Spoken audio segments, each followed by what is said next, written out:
اب ایک بڑی اہم بات میں آپ کے سامنے عرض کرنا چاہتا ہوں۔ رمضان کی دولت کس سے ملے گی؟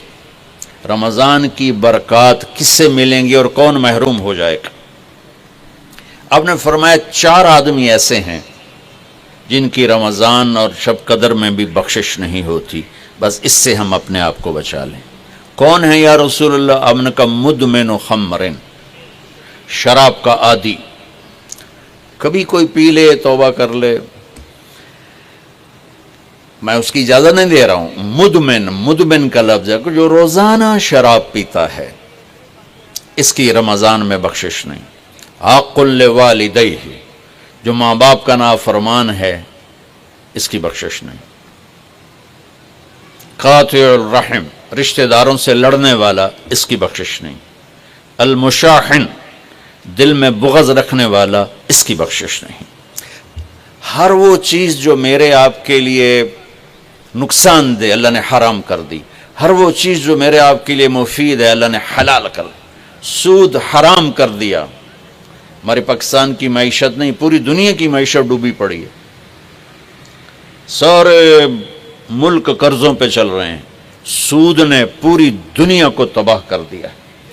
تو میرے اللہ تعالیٰ نے، آپ دیکھتے ہیں میرا اللہ کہتا ہے فَأَذَنُوا بِحَرْبٍ مِّنَ اللَّهِ وَرَسُولِهِ، اگر سود نہیں چھوڑو گے تو میرے اور میرے رسول مل کر تمہارے خلاف جنگ کریں گے۔ تو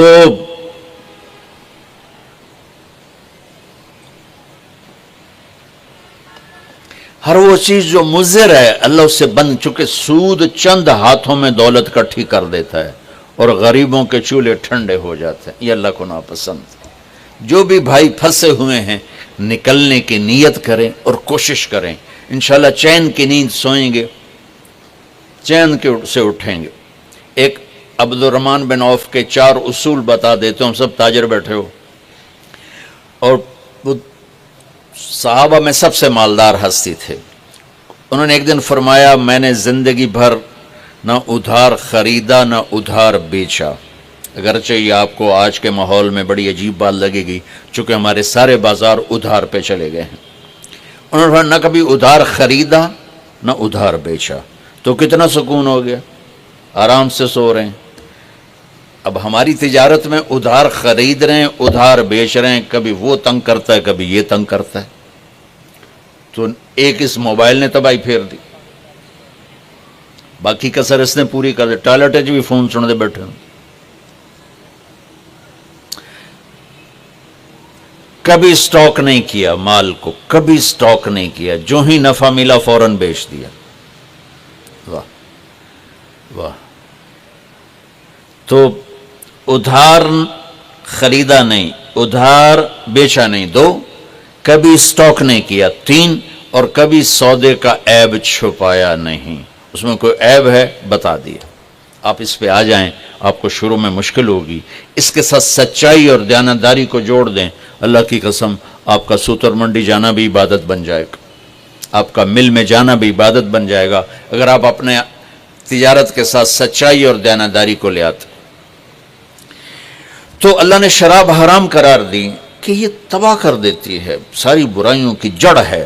تھوڑا سا اوپر دیکھیں قرآن کیا کہتا ہے، اللہ تعالیٰ کہتا ہے یہاں نہ پی، تو مجھ سے قرآن سن، کیا ان الابرار یشربون من کاس کان مزاجها کافورا عینا یشرب بها عباد اللہ یفجرونها تفجیرا یوفون بالنذر ویخافون ویطعمون الطعام على حبه مسکینا ویتیما واسیرا انما نطعمکم لوجه اللہ لا نرید منکم جزاء ولا شکورا انا نخاف من ربنا یوما عبوسا قمطریرا فوقاهم اللہ شر ذلك اليوم ولقاهم نظرة وسرورا وجزاهم بما صبروا جنة وحريرا متكئين فيها على الأرائك لا يرون فيها شمسا ولا زمهريرا ودانية عليهم ظلالها وذللت قطوفها تذليلا ويطاف عليهم بآنية من فضة وأكواب كانت قواريرا قوارير من فضة قدروها تقديرا يسقون فيها كأسا كان مزاجها زنجبيلا عينا فيها تسمى سلسبيلا ويطوف عليهم ولدان مخلدون إذا رأيتهم حسبتهم لؤلؤا منثورا وإذا رأيت ثم رأيت نعيما بملكا كبيرا عاليهم ثياب سندس خضر واستبرق وحلوا أساور من فضة وسقاهم ربهم شرابا طهورا إن هذا كان لكم جزاء وكان سعيكم مشکورا. یہ سورہ دہر کی 16 آیات ہیں. ان میں اللہ نے صرف ایک نعمت کو ہائی لائٹ کیا ہے، وہ ہے شراب، اور 3 درجے بتائے ہیں کہ جو نیک لوگ ہیں وہ شراب پئیں گے خود اٹھا کے، سراہی اٹھائیں گے، جام میں ڈالیں گے، پئیں گے. بوفے سسٹم، بھئی آپ پہ پاؤ تو آپ پہ کھاؤ. ہیں ان کے بھی نوکر، لیکن اللہ کیٹیگرائز کر رہا ہے کہ جو نچلا درجہ ہے وہ خود اٹھا کے پی رہے ہوں گے، کافوری ہوگی. وَيُسْقَوْنَ فِيهَا كَأْسًا كَانَ مِزَاجُهَا زَنْجَبِيلًا. اس سے جو اوپر والا درجہ ہے انہیں زنجبیل کی شراب پلائی جا رہی ہوگی. پلانے والے کون ہیں؟ ولدان مخلدون، خوبصورت خدام نوکر. پلانے والے کون ہیں؟ اب یہ تو اتنی مستورات بیٹھی ہیں، جنت کے حوریں، وہاں سوکن پڑا کوئی نہیں ہوگا، خوش رہو. اور میرے نبی نے فرمایا تمہیں پتہ وہ کن ہاتھوں سے تمہیں جام پکڑائیں گی کہ اگر اس کے ہاتھ کی انگلی کا یہ فنگر ٹپ سورج کو دکھا دیں تو سورج نظر نہیں آئے گا. ان ہاتھوں کے ساتھ وہ تمہیں جام پیش کریں گے.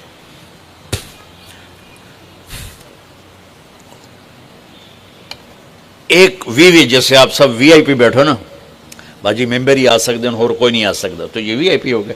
تو ایک اللہ کی جنت میں وی آئی پی لوگ ہیں. وہاں کیا ہے؟ وَسَقَاهُمْ رَبُّهُمْ شَرَابًا طَهُورًا. اللہ تعالیٰ کہہ رہا ہے وہاں تیرا رب خود تجھے پلائے گا. سبحان. تو اللہ نہ کرے کسی میں یہ عادت ہو، ہے تو آنے والا رمضان ہے بھائی، توبہ کر. دوسری جو چیز ہے نا، اس کے لیے جو اللہ نے لفظ استعمال کیا وہ بڑا خوفناک ہے. حق لوالدیہ. اللہ تعالیٰ اپنے بارے میں کہتا ہے من یعص اللہ ورسولہ، جو میرے اور میرے رسول کی نافرمانی کرتا ہے. اور آق ہوتا ہے، ذرا ویکھیا جائے،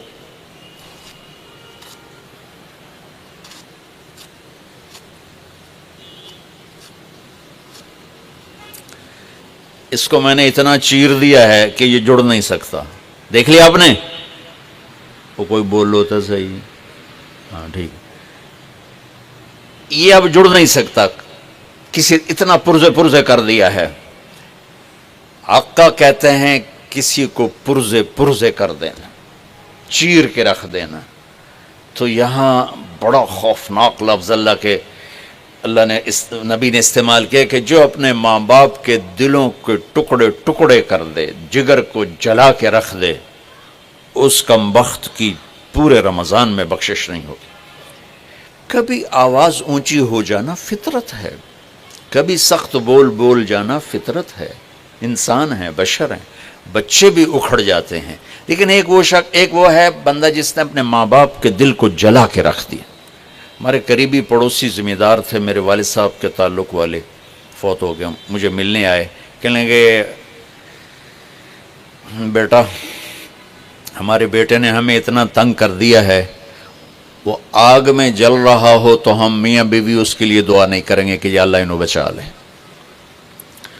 باپ، والد اور والدہ مل کر یہ بات کر رہے ہیں کہ اگر جل رہا ہو ہمارے سامنے آگ میں تو ہم اس کے لیے دعا نہیں کریں گے کہ یا اللہ اس کو بچا لے. دلوں کو ٹکڑے کر دینے والا، ماں باپ کے دل کو، جگر کو چیر دینے والا، وہ ساری رات میرے نبی نے فرمایا جس نے ماں باپ کو دکھ دیا اس پہ اللہ کی لعنت، اس پہ فرشتوں کی لعنت، اس پہ زمین آسمان کی لعنت. نہ ان کی نماز قبول ہے، نہ روزہ قبول ہے، نہ صدقہ قبول ہے.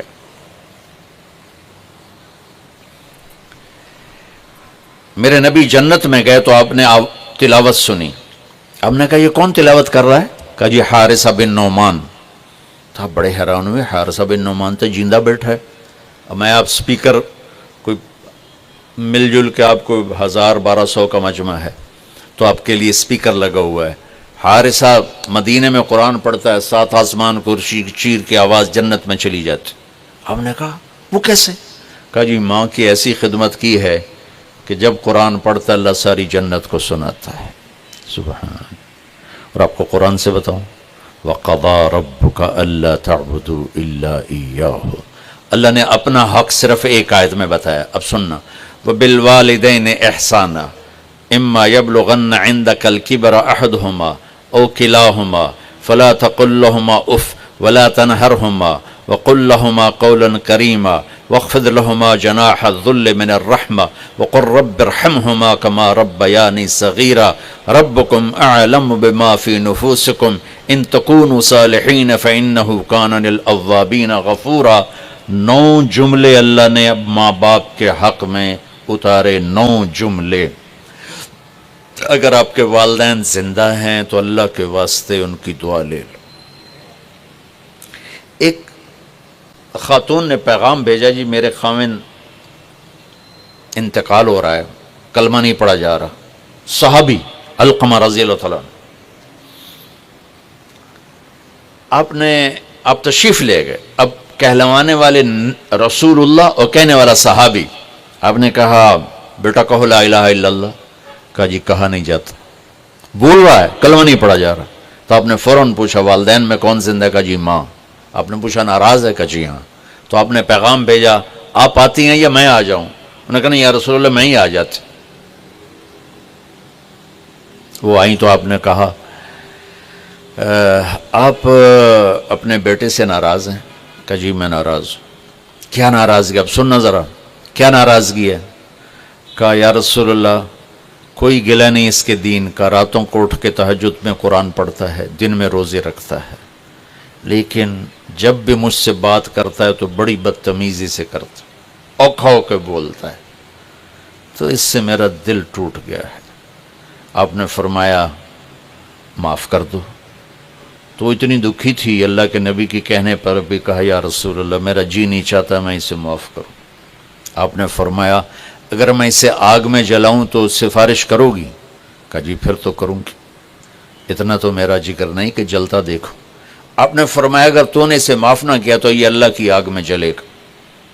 اچھا یا رسول اللہ میں معاف کرتی ہوں. آپ نے کہا بیٹا کہو لا الہ الا اللہ. اس نے کہا لا الہ الا اللہ محمد الرسول اللہ، اور اس کی جان نکل گئی. پھر آپ نے اس کا جنازہ پڑھایا، قبر میں اتارا، اور پھر یہ اعلان کیا جس نے ماں باپ کو تنگ کیا اس پہ اللہ کی لعنت، فرشتوں کی لعنت، زمین آسمان کی لعنت. نہ ان کی نماز قبول ہے، نہ روزہ قبول ہے، نہ اس کا صدقہ قبول ہے. تو عاق لوالدیہ، عاق لوالدیہ. تو بھائیو ماں باپ بہت بڑا خزانہ ہے. میرے نبی جیسی ہستی نے کہا کاش میری ماں ہوتی تو میں ان کی ایسی خدمت کرتا کہ میں عشاء کی نماز کے مصلی پہ کھڑا سورۃ فاتحہ پڑھ رہا ہوتا اور ادھر سے آواز آتی محمد، تو میں اپنی ماں کے لیے نماز توڑ دیتا. تو اپنے والدین کی دعا لینا بہت بڑا سرمایہ ہے، بہت بڑا خزانہ ہے. تیسرا میرے نبی نے فرمایا قاطع رحم، رشتوں کو توڑنے والا، لڑائی جھگڑے کرنے والا. میرے بھائیو اسلام پیغام محبت ہے، نفرت نہیں. اسلام پیغام اس کے ساتھ دوسرے کو بھی جوڑ دوں، المشاحن، جو دل میں کسی کے لیے نفرت رکھتا ہو، بغض رکھتا ہو، کینہ رکھتا ہو، حسد رکھتا ہو، ان سب کے لیے جنت کے دروازے بند ہو جاتے. پوری دنیا کے انسانوں کی مشترکہ ڈیمانڈ عزت دو، محبت دو، درگزر کرو. یہ ماسٹر کی ہے. جیسے یہ جاتے ہیں نا حرم شریف، تو بڑے بڑے ہوٹل بن گئے، کتنے 100 ہزاروں کمرے ہیں، تو ہر کمرے کا ایک وہ کارڈ ہوتا ہے جس سے وہ کھل جاتا ہے. لیکن ایک کارڈ عملے کے پاس ہوتا ہے جس سے سارے کمروں کے دروازے کھل جاتے ہیں. پوری دنیا کے مرد عورتوں کے دل ایک کمرہ ہے، اس پر دروازہ لگا ہوا بند ہے. اس کی جو چابی ہے نا وہ محبت ہے. ماسٹر کی محبت دو، عزت دو، احترام دو، کوئی خطا ہو جائے معاف کرو. اگر یہ صفت نہیں ہے تو رمضان کے روزے بھی معاف نہیں کروا سکیں گے۔